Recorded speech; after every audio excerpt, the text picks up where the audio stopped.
I know the IBC bill is before him for signature. He could be signing it today or tomorrow, whatever time he chooses to sign. But also remember, if it is beyond 7 days, and it's already law, even without his signature. Najua hivyo, kama tena hiyo amesahau.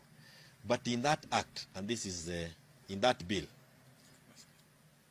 that is before him, there is a clause ambayo imewekwa, so that you know that Ruto is permanently looking for ways of rigging himself into power. This is amendment. It's a new clause that has been introduced as 38A, 1A, and it reads, the commission shall appoint a place or places or designate a vehicle or vehicles or a vessel or vessels as polling station or polling stations for each electoral area. Kwa lugha rahisi, yani tutapiga kura kwa gari. Sheria sasa inawapa ruhusa watumie magari kama polling stations, sio madarasa zile tumezoea.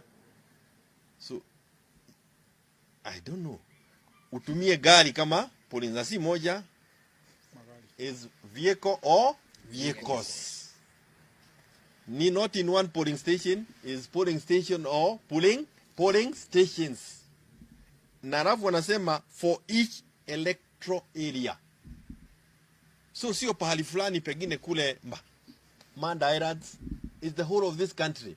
Kila polling station unaweza sema watu wasipigie kura kwa darasa, wacha wapigie kwa hii pickup.